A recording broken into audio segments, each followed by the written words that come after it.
This is a great kids' play space, but I reckon it's lacking something. Some plants and some flowers. I can't plant directly into this mulch because straight under here it's pure rock. So the solution is a great selection of pots instead. This family of pots is from Northcote Pottery's Precinct Light range in a modern and very on-trend white terrazzo look.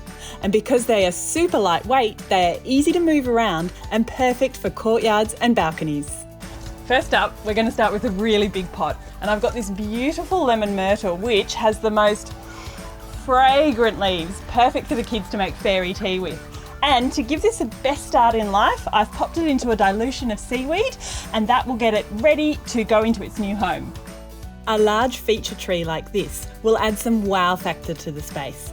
And of course, as it grows, it will provide some much needed pockets of shade. Into this next pot size down, I'm going to put the Australian native woolly bush. This is beautiful, soft and tactile, great for kids to play with.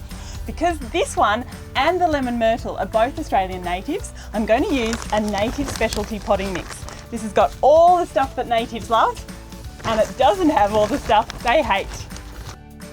And into these two smaller pots, I'm going to add a blueberry bush, some herbs and more colourful annuals that can be switched out each season. Again, I'm using a top quality potting mix to keep them happier and healthier for longer. And finally, a dramatic hanging basket at eye level with some hardy and brightly coloured portulacas completes the plantings in this space beautifully.